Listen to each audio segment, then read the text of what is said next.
ये जवानी बहुत काम वेदना प्रदान करने वाली है, इसलिए इसमें बहुत गलत काम हो जाते हैं, बड़े पाप बन जाते हैं। बड़े भाग्यशाली हैं जो अपने यौवन को पवित्र रखा। वो ही जगत को पावन करने वाले महात्मा हैं, उन्हीं के चरणों में कोटिशा बार बार नमन, जो अपनी जवानी को दूषित नहीं होने दिया, जिनकी यौवन अवस्था परम पवित्र व्यतीत हो गई। उनको क्या कहना, देर नहीं लगेगा, सिद्धावस्था आने में देर नहीं लगेगी। ये जो यौवन है बहुत बहुत ही मदांध करके, धर्म भ्रष्ट कर, किसी का भय नहीं मानता, न भगवान का, न गुरु का, न शास्त्र का, बस मनमानी आचरण। फिर जो दुर्गति के आचरण हुए उन्हीं के मिटाने में पूरा जीवन लग जाता है। ये ऐसा नहीं कि एक बार भोग लिया तो बस फिर छोड़ सकते हो, तुम्हारी ताकत नहीं, तुम्हारी ताकत नहीं। विषय चुगा जिन चुगय मन, चुगत कछुक सुख होए, फिर फांसी ऐसी लगे। ये जो फांसी, विषय चुगा केवल दिखाई दे रहा है, लेकिन उसमें जो बंधन है, जो जाल है, वो नहीं दिखाई दे रहा। जो ही तुमने चुगा तो उसका जो जाल है वो फंस जाएगा। फिर फांसी ऐसी लगे तेषम दुख न को। अब तो बस वही तृष्णा, वही चिंतन, वही गंदी बात। इसलिए यो व्याघ्र योषिता विस्मिव स्वादन्नमर्थम महा, जो अपनी जवानी को पवित्रता से निर्वाह करने के लिए काम भोग की बात, काम भोग की क्रिया, काम भोग का चिंतन ये भयंकर विषधारी सांप के समान समझता, नहीं काट लेगा, जहर चढ़ जाएगा।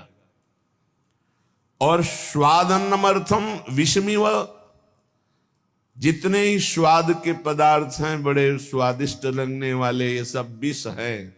ये नीच रसेंद्री खा खा के पुष्ट होती है और जनेन्द्रिय आदि से पाप कराती है। श्रीपाद कह रहे हैं जीवन प्रभु के क्रंदन के लिए मिला है, रो रो कर व्यतीत करने के लिए मिला है। यही दोष हमको प्रभु का प्रेम प्राप्त नहीं होने देते। जवानी को संभालो, पवित्र रखो। कैसे? बोले विस्मियु स्वादन्नमर्थम, ये जो स्वाद अन्न पाने की चाहत हो गई है बहुत खतरनाक है। ये रसगुल्ला नहीं है, ये बिस्गुल्ला है। जितना खाओगे अच्छे अच्छे पदार्थ उतना ही भोग वासना बढ़ेगी। जितना भोग क्रिया करोगे किसी की जरूरत नहीं, अपने आप नष्ट हो जाओगे। कोई किसी को मारता नहीं, अपना कर्म ही हमारा नाश कर देता है। इसलिए विस्मियु स्वादन्नर्थम, स्वादन्न के लिए विष के समान उसको देखो।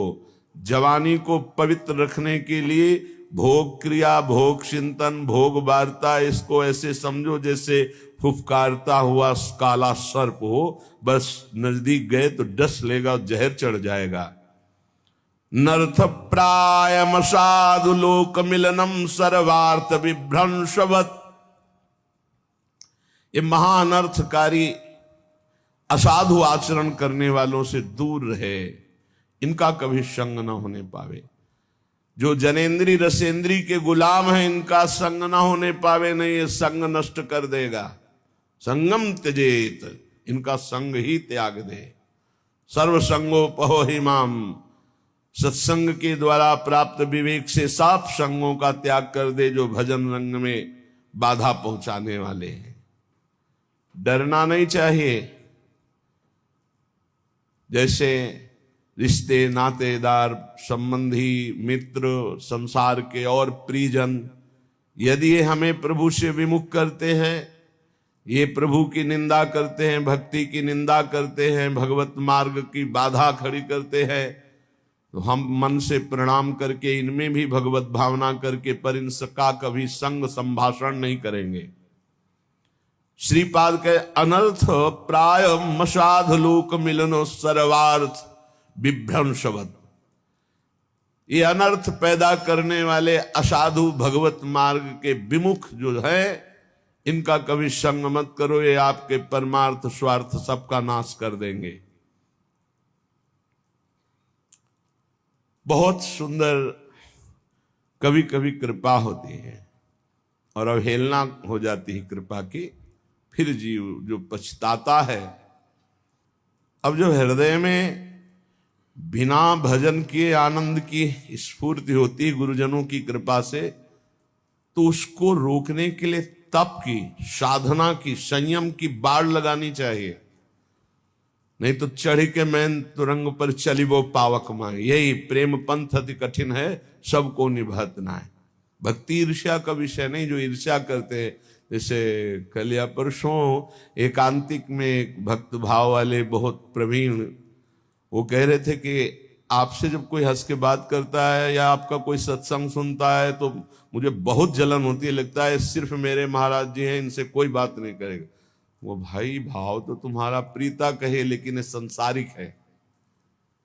जो हरिवंश को नाम सुनावे, तन मन प्राण तासु बलिहारी। ये भक्ति का, हमारे गुरुदेव को, हमारे इष्ट को जो पुकारे, जो सुने, जो देखे, उसकी चरण रज लेके माथे पे धन्य है आप हमारे गुरुदेव से प्यार करते हैं, हम आपको प्राणों से भी अधिक प्यार करते हैं।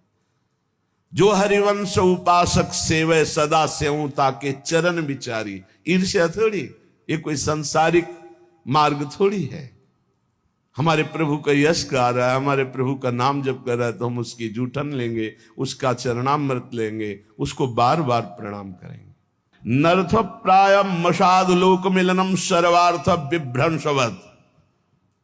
अगर कहीं ऐसे असाधु भाव वाले, चाहे माँ हो, पिता हो, भाई हो, बंधु हो, रिश्ता हो, नाता हो, कुछ भी हो, जो हमें प्रिया प्रीतम से विमुख कर दे, बहुत अनंत जन्मों से भटकने के बाद आज मार्ग मिला, और मार्ग में आकर के नहीं नहीं, कदापि नहीं।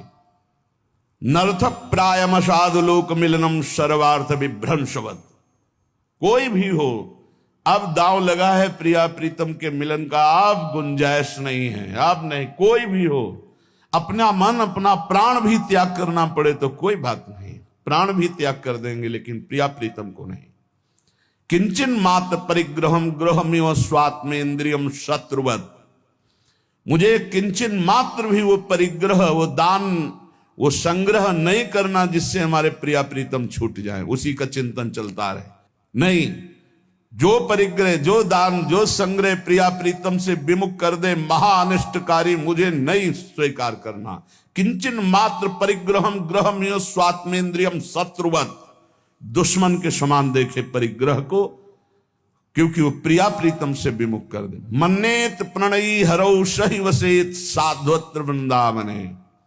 वही वृंदावन में मेरी मान्यता है कि वास का उत्तम फल प्राप्त कर पाता है, जो जवानी को दूषित नहीं होने देता, जो स्वाद अन्न में विषवत भावना रखता है, जो परिवार सुहृद मित्रगण जो भगवत विरोधी भाव प्रकट करते हैं उनसे बिल्कुल दूर, सर्वार्थ विभ्रंशवत, ये सब कुछ नाश कर देंगे, ऐसे भागो दूर। किंचन मात्र परिग्रहम गृहमि स्वात्मेन्द्रियम शत्रुवत। अपनी इंद्रियों के भोग विलासिता का कोई भी परिग्रह, कोई भी दान पुण्य ऐसा न स्वीकार करे जो प्रिया प्रीतम से विमुख कर दे। मन्नेत प्रणयी हरो सही वसेत साध्वत्र वृंदावनम। वही साधु स्वभाव वाला वृंदावन वास का परम उत्तम लाभ प्राप्त करता है। संत वाणी, महापुरुषों के वचन भगवत प्राप्ति को बहुत जल्दी प्रकाशित करते हैं, पुष्ट करते हैं। उपासक ये समझ ले कि ये चार बातें बड़े ही भाग्यशाली को प्राप्त होती हैं।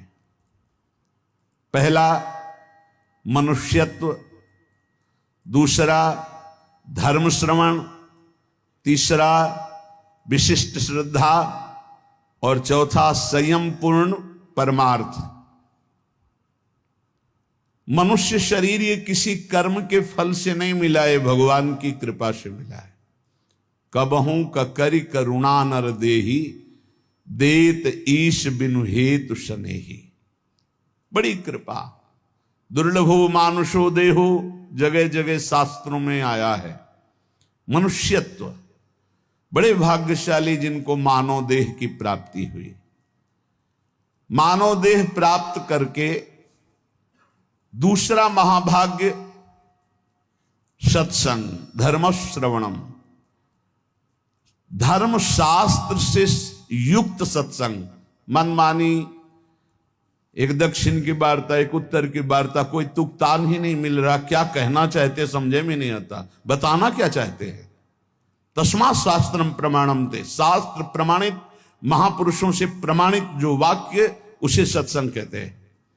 अपना अनुभव, शास्त्र सम्मत महापुरुषों के अनुभव, इन्हीं की चर्चा को सत्संग कहते हैं, मनोरंजन को सत्संग नहीं कहते। धर्म श्रवण सत्संग, ये बड़ी दुर्लभ बात है। मनुष्य शरीर मिला और सत्संग मिला। अब सत्संग में अगला है श्रद्धा, जो सुना उसको धारण किया। जो मनुष्य शरीर प्राप्त करके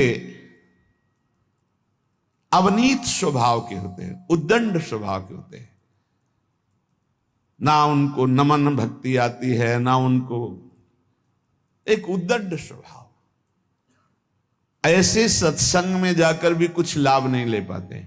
खलऊ करें भली पाई सुसंगु, मिटे न मलिन स्वभाव भंगु। वो अभिमानी जन, वो दुष्ट स्वभाव वाले, भगवान की कृपा हुई, साधु दर्शन साधु संग, लेकिन वो लाभ नहीं ले पाते। अवनीत को विपत्ति ही मिलती है, भगवत संपत्ति नहीं। अवनीत को, दुष्ट स्वभाव, उद्दंड अभिमानी को दुर्दशा ही प्राप्त होती है। जो विनीत है वही शिक्षा को प्राप्त कर पाता, विनयशील नम्र। इसीलिए कहा महापुरुषों के पास जाओ, प्रणिपातेन साष्टांग दंडवत, हाथ जोड़कर बड़ी दैन्यता से, तब वहां तुम ग्रहण कर पाओगे। अंजलि चढ़ाकर माथे पर हाथ रखकर सम्मान प्रदर्शित करते हुए मन वचन शरीर से विनयवनत होकर के तब सत्संग का लाभ लिया जाता है। बोले संयम पुरुषार्थ। अब जो सत्संग में सुना पूर्ण विश्वास के साथ, वैसे ही संयम और खूब परमार्थ का पुरुषार्थ जान लगा करके, एक बार जैसे कहा दांती पीसते हुए कमर कस के हमको चढ़ जाना इस चढ़ाई पर। निरंतर नाम जप, निरंतर भजन, असत आचरणों का त्याग। जो मानव शरीर प्राप्त करके सत्संग मिला पर उस पर श्रद्धा नहीं है, तो 20 साल सत्संग सुनने पर परिवर्तन नहीं होगा। और अगर श्रद्धा है तो उसका परिणाम है कि वो तत्पर हो जाएगा, वैसे ही आचरण करने लगेगा सत्संग में जैसा कहा गया है। तो मानव शरीर, सत्संग और सत्संग पे श्रद्धा, और श्रद्धा का स्वरूप है यथार्थ जो बोला जा रहा है उसे अपने जीवन में उतार लेना, और दिव्य पुरुषार्थ, खूब मेहनत करके साधन भजन करना। ये 4 बातें बड़े सौभाग्यशाली में होते हैं। जो तपस्वी मनुष्य शरीर पाकर सत्संग सुनकर श्रद्धानुसार पुरुषार्थ करता है, वो अपनी अंतरात्मा में ही भगवत साक्षात्कार कर लेता है, हृदय में ही। जो प्रमादी पुरुष होता है वो धन का केवल चिंतन करता है कि चलो सत्संग में चलते, कोई उपाय मिले जिससे धन मिल जाए। सत्संग करते हैं धन के लिए, सत्संग सुनते हैं धन के लिए। वो प्रमादी पुरुष होता है, प्रमत्त पुरुष होता है। जो अप्रमत्त है वो भगवान की प्राप्ति की, कहां जाऊं, कैसे कोई मुझे बता दे, कैसे भगवत प्राप्ति होगी, कैसे मैं काम आदि दोषों पर विजय प्राप्त करके स्वरूप बोध प्राप्त करूं। संसारी मनुष्य अपने प्रिय परिवार के कुटुंबियों के लिए बुरा से बुरा पाप कर्म करता है, और जब मरता है तो अकेले